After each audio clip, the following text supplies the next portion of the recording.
So this is Nirvay, and in this video we're gonna see how we can enable static website hosting on AWS S3 bucket. Okay, so as you can see on my screen, I have logged into my AWS account and I have opened this AWS S3.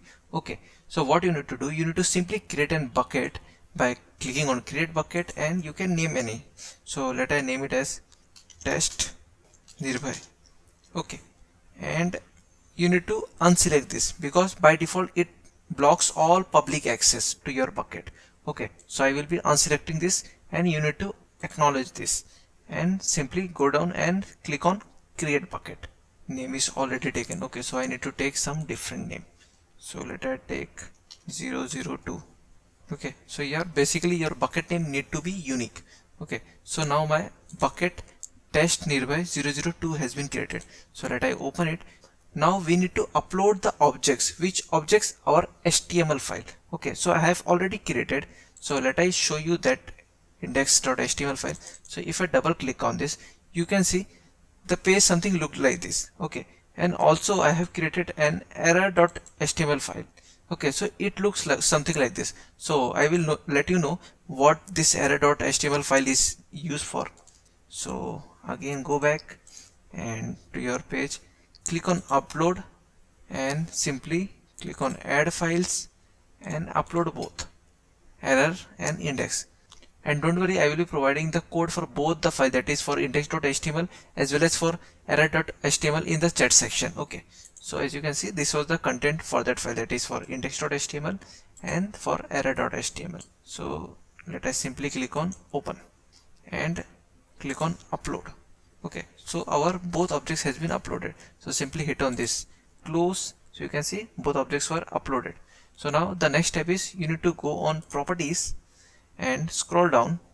This time we are actually enabling the static website hosting into our S3 bucket. Okay, so simply click on edit and select this enable.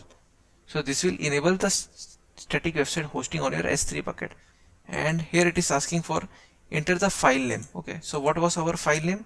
So it was index.html. okay, so it will serve as a default page. So I will provide index.html. Now it is asking for error document, which is optional. Okay, so what it is and where it is used for. Okay, suppose you are accessing an URL which ends with index.html. okay, and next time you are trying to access a path which let's say end with abc.html, and that part doesn't exist. So in that scenario it should give an error. Okay, so that time if you want to give a custom error, so you can mention that file and the content of that file will get displayed during that time if any part doesn't matches. Okay, no problem, I will be showing further into this video. Okay, so I am currently mentioning its file name, that was error.html. okay, now redirection rule, if you want to apply any we can, but currently I am keeping it simple and simply click on save changes. Okay, so our static website hosting has been enabled into our S3 bucket. Okay, so if you select that properties and go below, and if you copy or click on this simply, okay, so let's say whether it is accessible, you will see 403 forbidden. Okay, access denied. Why? Because you have enabled the S3 website hosting, but the objects inside your bucket is not accessible publicly. Okay, so to make it accessible publicly, what we need to do, we need to apply some policies where that I will show you. Okay, so go to this permission tabs and scroll down. You will find an option for bucket policy. So simply click on edit. Okay, now you can hit on this policy generator.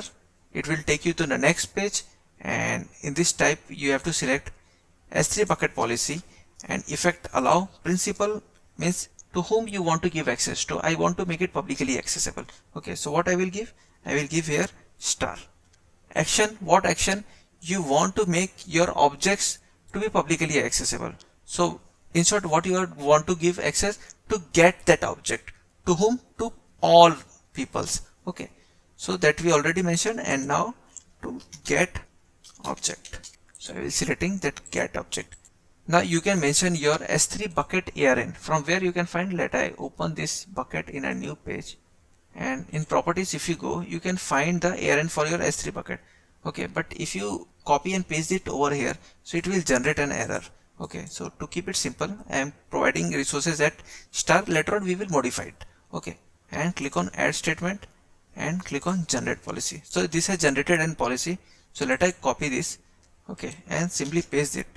Now what we need to change in the resource section, we need to change, because we are not providing access to all S3 buckets. Okay, we are providing the access to the specific S3 bucket. Okay, so which bucket? Again, go to our bucket properties, and here itself in the top you will find ARN. So you can copy that and come here, and before star just paste it and provide a slash. Okay, so means you are providing the access for this particular bucket. Inside you are providing access to all objects. Okay, so this will work, and click on save changes. Okay, so now if you again go to the properties and scroll down and click on this bucket website endpoint, so you can see now it is displaying the content. Okay. So let's say in the end I am adding again index.html. Okay, so this was the object that was already present. Okay, in the objects if we go, you can see this was the already object that was present. Okay, so this should work. Okay, so if I press enter, so it is giving that page only. Okay, and now let's say instead of index.html, let I provide any file name that doesn't exist. Okay, if I press enter, so it is giving error 404 occurred. Okay, so if you remember, this was the content from our error file. Okay, so if I show you that error file itself, so you can see error.html. Okay, so it was the content from that file only. So if you try to access any path which doesn't exist, so by default this page will get displayed. So this was all about S3 static website hosting at a mediocre level. But in the production is something goes like you need to have a Route 53 records pointing towards the CloudFront, and in the CloudFront you will having S3 as an origin, and from that origin you will be serving that content. So if you want me to make a video on this, then please do let me know in the comment section. Till now, bye bye.